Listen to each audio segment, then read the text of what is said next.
Good evening everyone, welcome to K study. তোমাদের WBP KP GK বুস্টারের আজকে 16 নম্বর class. এর আগের 15টা ক্লাস তোমরা WBP and KP GK booster বলে একটা প্লেলিস্ট আছে, ওখানেই সব কটাতে পেয়ে যাবে। কেমন? তো আজকেও আমরা আরও 40টা কোয়েশ্চেন প্র্যাকটিস করব। আমি আজকে যেহেতু নেই, আমি তোমাদের সাথে আজকে প্রিমিয়ার করেছি এটা। তো তোমরা একটু যারা যারা লাইভে রয়েছো অ্যান্সার করার চেষ্টা করো, আমি তোমাদের সাথে কমেন্ট বক্সে থাকবো। কারেন্ট অ্যাফেয়ার্সের 2024-এর আমি জানুয়ারি থেকে ডিসেম্বর তোমাদের পুরো ভিডিও বানিয়ে দিয়েছি নলেজ অ্যাকাউন্টের মেইন চ্যানেলে। তো সেখানে তোমরা অবশ্যই দেখে নিও, এবং তোমাদের যে পিডিএফগুলো সেগুলো তোমাদেরকে ওখানে প্রোভাইড করে দেওয়া হয়েছে। নলেজ অ্যাকাউন্ট অফিসিয়াল অ্যাপে তোমরা পেয়ে যাবে। আর এই ক্লাসগুলো তোমাদের 6টা থেকে হয়, প্রত্যেক দিন লাইভ হয়, বাট আজকে আমি যেহেতু নেই তোমাদের সাথে, আমি এটা প্রিমিয়ার করেছি। তোমরা উত্তর করার চেষ্টা করো, আমি তোমাদের সাথে কমেন্ট বক্সে থাকবো। কেমন? প্রথম প্রশ্ন, রামপা বিদ্রোহ কে নেতৃত্ব দেন? তো দেখো, রামপা বিদ্রোহ যেটা, এটার নেতৃত্ব দিয়েছিলেন আল্লুরি সীতারাম রাজু। এই রামপা বিদ্রোহটা হয়েছিল 1922 সালে, অর্থাৎ যে সালে আমাদের চৌরি চৌরার ঘটনা ঘটেছিল, এবং যেটার জন্য আমাদের অসহযোগ আন্দোলন মানে তুলে নেওয়া হয়েছিল, গান্ধীজি বন্ধ করে দিয়েছিলেন। তো সেই 1922-এই এটা হয়েছিল, এবং হয়েছিল এটা মাদ্রাজ প্রেসিডেন্সিতে। মানে ধরো এটা আমাদের দক্ষিণ ভারতে হয়েছিল। রামপা বিদ্রোহটা কোথায় হয়েছিল? দক্ষিণ ভারতে। এটা মনে রাখবে, ঠিক আছে? তারপরে আকবরের সময়ে ভাস্কর্যের জন্য কোন পাথর ব্যবহার করা হতো? আমাদের মোগল সম্রাট আকবর, তার সময় ভাস্কর্যের জন্য ব্যবহার করা হতো কোন পাথর? লাল পাথর। তারপরে ঝাঁসির রানীকে বিদ্রোহীদের মধ্যে শ্রেষ্ঠ বীর আর সামরিক নেতা রূপে বর্ণনা করেন কে? লর্ড ক্যানিং বলেছিলেন, ঠিক আছে? ইনি 1856 সালের থেকে 1862 সাল পর্যন্ত ছিলেন। ইনি আমাদের ভারতের প্রথম ভাইসরয়, মনে রাখবে, ভারতের প্রথম ভাইসরয় কে? লর্ড ক্যানিং, ঠিক আছে? আর 1857 সালে যখন আমাদের সিপাহী বিদ্রোহ হয়, তখনও কিন্তু লর্ড ক্যানিং ছিলেন আমাদের ভারতের গভর্নর জেনারেল, ঠিক আছে? মহাজাতি সদনের ভিত্তিপ্রস্তর কে স্থাপন করেন? মহাজাতি সদনের ভিত্তিপ্রস্তর স্থাপন করেছিলেন রবীন্দ্রনাথ ঠাকুর। আচ্ছা, নেক্সট কোয়েশ্চেনে যাবার আগে তোমাদেরকে বলে দিই, তোমাদের জানুয়ারি থেকে জুলাই কারেন্ট অ্যাফেয়ার্স পার্ট 1টা তো তোমরা পেয়েইছিলে। তোমাদের পার্ট 2টা আগস্ট থেকে ডিসেম্বর, এটাও অ্যাড করে দেওয়া হয়েছে ইবুক সেকশনে, তোমরা ওখান থেকে কালেক্ট করে নিও। আর বাদবাকি তোমরা যদি এই পুরো কারেন্ট অ্যাফেয়ার্স 2024-এর পুরো কারেন্ট অ্যাফেয়ার্সের সাথে তার মক টেস্ট প্লাস 2023-এর মক টেস্ট এবং স্ট্র্যাটেজিকের মক টেস্ট একসাথে পেতে চাও, সেক্ষেত্রে তোমাদের এই কোর্সটা জয়েন করে নিতে হবে, যার অফার চলছে 23 থেকে 26শে জানুয়ারি পর্যন্ত। এই রিলেটেড আরও যদি কিছু যদি জানার থাকে, এই নাম্বারে তোমরা হোয়াটসঅ্যাপ অথবা কল করে জেনে নিও। আর 23শে জানুয়ারি থেকে 26শে জানুয়ারি পর্যন্ত তোমাদের 15% ডিসকাউন্ট চলছে এই ব্যাচগুলোতে। এখানে তোমরা জয় হিন্দ কুপন কোডটাকে ইউজ করে যে কোনো ব্যাচে ডিসকাউন্টেড প্রাইসে জয়েন করতে পারো। নেক্সট, আমাদের রাজস্থানের পুষ্কর হ্রদের নিকটে অবস্থিত মন্দিরটি কোন দেবতাকে উৎসর্গীকৃত? মানে কোন দেবতাকে উৎসর্গ করে রাজস্থানের পুষ্কর হ্রদের নিকটে মন্দিরটা রয়েছে? এটা ব্রহ্মাকে উৎসর্গ করা হয়েছে। আর পুষ্কর হ্রদ, মনে রাখবে, রাজস্থানের আজমির জেলাতে রয়েছে। অনেক সময় তোমাদের চলে আসে পুষ্কর হ্রদ কোথায় অবস্থিত, রাজস্থানের আজমির জেলায় তোমার হচ্ছে পুষ্কর হ্রদটা রয়েছে। কেমন? আর এটা হচ্ছে এই পুষ্কর হ্রদটা যেহেতু ব্রহ্মা, এখানে তোমাদের এইভাবেও প্রশ্ন এসেছে যে এটা একটা পবিত্র কোন ধর্মের হ্রদ, এই টাইপের, কোন ধর্মের সাথে জড়িত এরকম। তো এটা পবিত্র হিন্দু ধর্মের একটা হ্রদ বলা হয়, যেহেতু ব্রহ্মার সাথে জড়িত আর কি। তারপরে ক্যান্সারের চিকিৎসায় ব্যবহৃত আইসোটোপের মধ্যে কোনটা? ক্যান্সারের চিকিৎসায় ব্যবহৃত আইসোটোপ হচ্ছে তোমার কোবাল্ট-60। তারপরে ক্রিপস মিশন যখন ভারতে এসেছিল, তখন ভারতের ভাইসরয় কে ছিলেন? ক্রিপস মিশন যখন ভারতে এসেছিল, তখন ছিলেন লর্ড লিনলিথগো। 1942 সালে ক্রিপস মিশন ভারতে এসেছিল, এবং তখন উইনস্টন চার্চিল ছিলেন প্রধানমন্ত্রী। উইনস্টন চার্চিল তখন ইংল্যান্ডের প্রধানমন্ত্রী ছিলেন। কেমন? আচ্ছা, রাজনৈতিক দলকে কে প্রতীক চিহ্ন প্রদান করে? রাজনৈতিক দলকে প্রতীক চিহ্ন প্রদান করে নির্বাচন কমিশন। নির্বাচন কমিশন। কেমন? তারপরে ঝাঁসির রানী লক্ষ্মীবাইয়ের সমাধি কোথায় রয়েছে?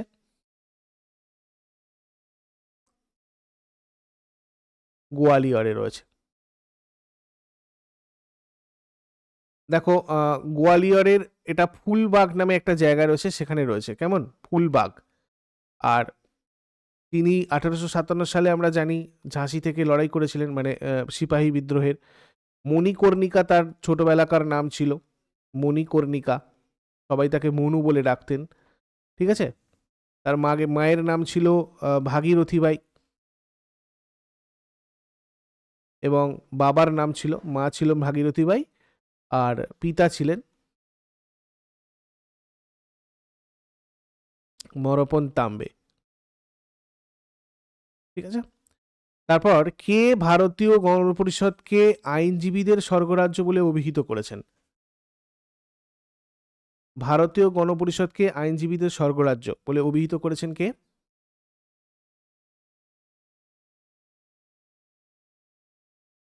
আইভরি জেনিংস ভারতীয় সংবিধানকে। তারপরে বিশ্ব স্বাস্থ্য সংস্থা ওয়ার্ল্ড হেলথ অর্গানাইজেশনের নির্দেশিকা অনুযায়ী পানীয় জলে আর্সেনিকের নিরাপদ মাত্রা কত? বিশ্ব স্বাস্থ্য সংস্থার নির্দেশিকা অনুযায়ী আমাদের পানীয় জলে আর্সেনিকের নিরাপদ মাত্রা কত? 0.01 মিলিগ্রাম পার লিটার। আর এই আর্সেনিকের প্রভাবে আমাদের কিন্তু ফুড ডিজিজ হয়, ফুড ডিজিজ। গুরুমুখী লিপি কে রচনা করেছিলেন?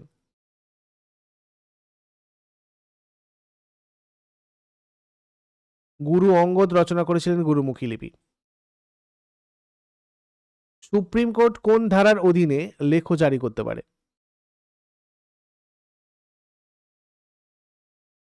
লেখ জারি করতে পারে সুপ্রিম কোর্ট 32, আর হাইকোর্ট হলে 226। সমুদ্রের গভীরতা মাপার যন্ত্র কোনটা? সমুদ্রের গভীরতা মাপা হয় প্যাডোমিটারের সাহায্যে। নিচের কোনটি গঙ্গা নদীর বাম তীরের উপনদী নয়? গঙ্গা নদীর বাম তীরের উপনদী নয় যমুনা। ঠিক আছে? গঙ্গার ডান তীরের উপনদী যমুনা। বাম তীরের কি কি আছে? রামগঙ্গা নদী, গোমতী নদী, ঘড়ঘড়া, গণ্ডকী, কোশি, এগুলো। ডান তীরে যমুনা, সোন। ঠিক আছে? এইগুলো তোমার হচ্ছে রয়েছে। দামোদর নদী ওকে বলতে পারি আমরা।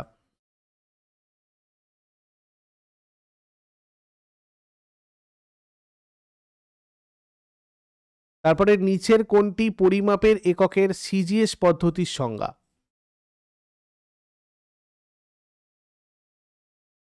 সেন্টিমিটার, গ্রাম, সেকেন্ড। সি থেকে সেন্টিমিটার, জি থেকে গ্রাম, এস থেকে সেকেন্ড। ভারতীয় জাতীয় কংগ্রেসের জনক কাকে বলা হয়? অ্যালান অক্টাভিয়ান হিউমকে ভারতের জাতীয় কংগ্রেসের জনক বলা হয়। দেখো, এটা আমাদের 1885-তে প্রতিষ্ঠিত হয়েছিল 28শে ডিসেম্বর, 28 ডিসেম্বর। লর্ড ডাফরিন ছিলেন সেই সময়। এবং আমরা যদি দেখি প্রথম সভাপতি উমেশ চন্দ্র ব্যানার্জি।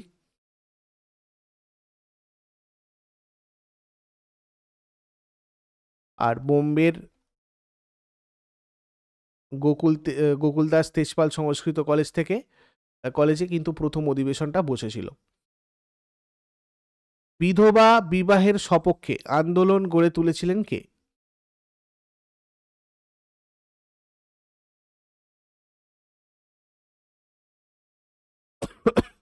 বিদ্যাসাগর বিধবা বিবাহের সপক্ষে আন্দোলন গড়ে তুলেছিলেন। 1916 সালে বালগঙ্গাধর তিলক কোথায় হোম রুল লীগ গঠন করেছিলেন?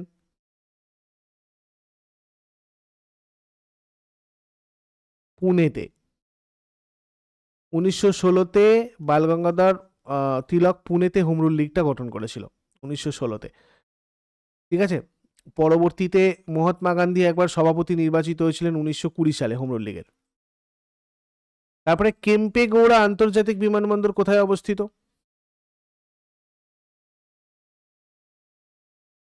এটা রয়েছে তোমার ব্যাঙ্গালোরে, কেম্পেগৌড়া আন্তর্জাতিক বিমানবন্দর। কবাডি খেলায় প্রতিটা দলে কতজন করে খেলোয়াড় থাকে?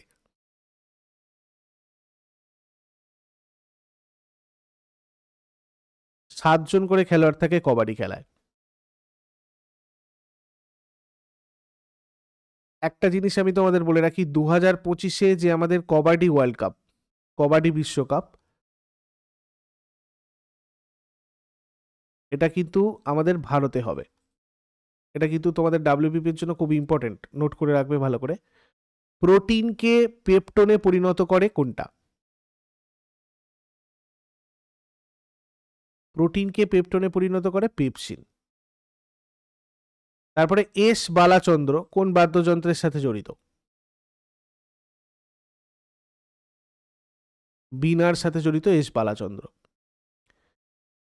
1982-তে তিনি পদ্মভূষণ পেয়েছিলেন। এটা তোমাদের আবার এসএসসি জিডিতে জিজ্ঞাসা করা হয়েছে এরকম ভাবে। নিম্নলিখিত কোন ঘটনার পশ্চাৎপটে রবীন্দ্রনাথ তার গোরা উপন্যাসটা রচনা করেছিলেন? গোরা উপন্যাসটা বঙ্গভঙ্গের সময় তিনি করেছিলেন। বঙ্গভঙ্গ হয়েছিল কত সালে? 1905 সালে বঙ্গভঙ্গ হয়েছিল, লর্ড কার্জনের সময়। আর বঙ্গভঙ্গ রদ হয়েছিল কত? 1911, তাই তো, লর্ড হার্ডিঞ্জ। হীরাকুদ বাঁধ নিচের কোন রাজ্যে অবস্থিত? উড়িষ্যাতে রয়েছে হীরাকুদ বাঁধ। এটা মহানদীর ওপরে নির্মিত, ঠিক আছে, এবং এটা হচ্ছে তোমার 1957-এ তোমার চালু হয়েছিল। নিম্নলিখিত কোন ব্যক্তি 1857 সালের সিপাহী বিদ্রোহে অংশগ্রহণ করেনি?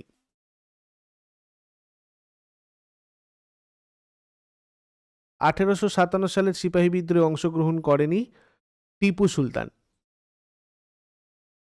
মুদ্রা নোটগুলো ভারতের কেন্দ্রীয় সরকারের পক্ষ থেকে ড্যাশ দ্বারা জারি করা হয়?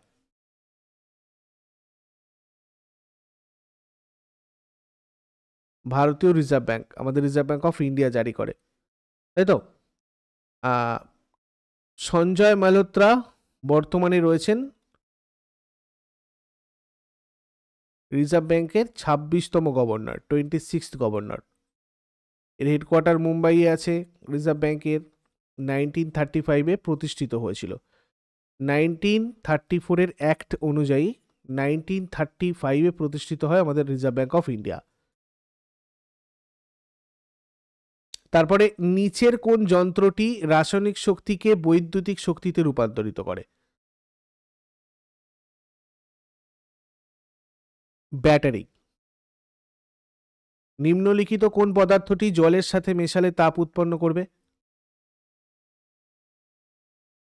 Calcium oxide, CaO। ঠিক আছে, এটা হচ্ছে একটা আয়নীয় যৌগ, মানে তৈজসী যৌগ আমরা বলতে পারি। এটাকে বলা হয় পোড়া চুন। পোড়া চুন।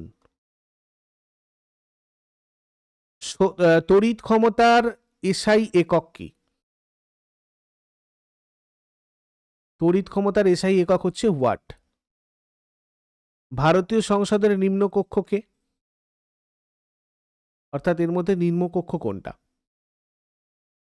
সংসদের নিম্নকক্ষ মানে লোকসভা, উচ্চকক্ষ মানে রাজ্যসভা। আর বিধানসভা হচ্ছে তোমার রাজ্যের নিম্নকক্ষ, আর বিধান পরিষদ উচ্চকক্ষ। লোকসভার সর্বোচ্চ 552 জন মেম্বার রয়েছে। তোমাদের কাছে একটা হোমওয়ার্ক থাকলো, এখন আমাদের বর্তমানে ভারতে কতগুলো রাজ্যে বিধান পরিষদ আছে? তোমরা শেষকালে কমেন্টে জানিও। ভারতীয় সংবিধানের কোন আর্টিকেলে কৃষি ও পশুপালনের সংগঠন সম্পর্কে বলা হয়েছে? Organisation of agriculture and animal husbandry.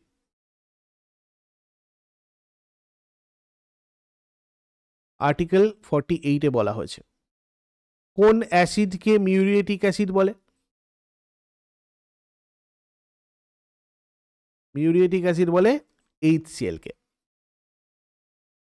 নিম্নের কোন পর্যটক কৃষ্ণদেব রায়ের দরবারে এসেছিলেন?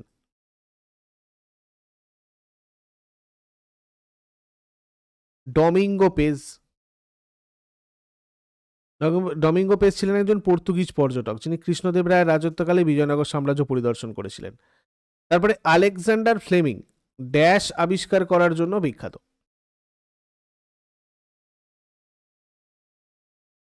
পেনিসিলিন আবিষ্কার করার জন্য বিখ্যাত।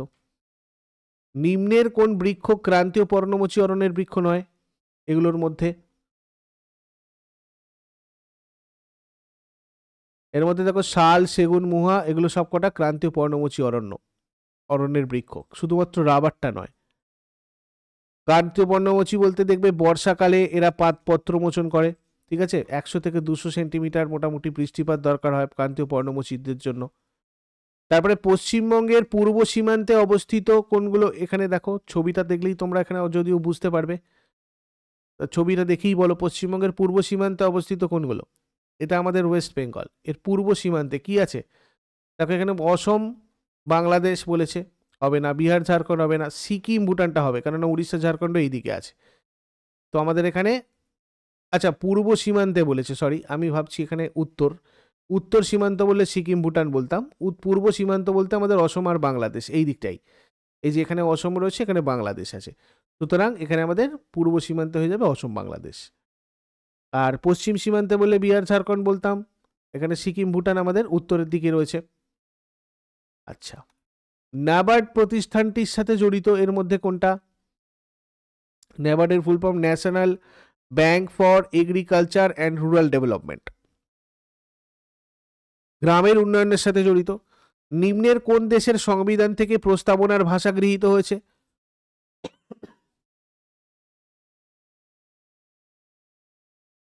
অস্ট্রেলিয়া।